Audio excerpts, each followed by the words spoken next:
Hello everybody and welcome back to the channel. Today in this video I'll show you how to download ChatGPT on Android. So let's jump right into it. I'll be covering the method in the Firefox browser and in the Samsung's internet browser and in Google Chrome browser. I'll start by Samsung's internet browser.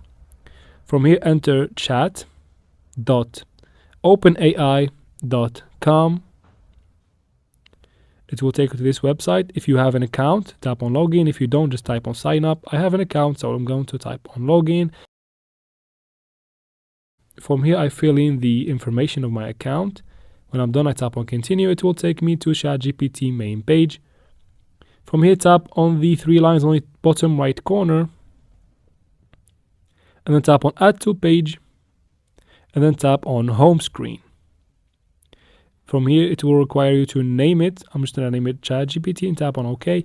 When I quit, here it is. I found it right here. Now let's jump to Firefox.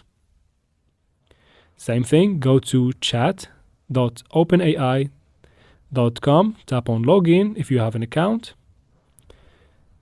Fill in the information of that account and tap on continue. After that, tap on the three lines right here and then tap on add to home screen. And then give it a name, of course. Tap on add and then here it is. This is it for Firefox. Now let's jump to Google Chrome.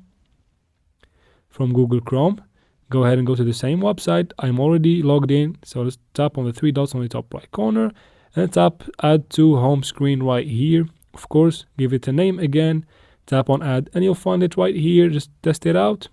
Each one is working just fine, and that's how you do it, guys. I hope this video was helpful. If it was, please like and comment down below. Don't forget to subscribe for future videos like this one, and thank you for watching.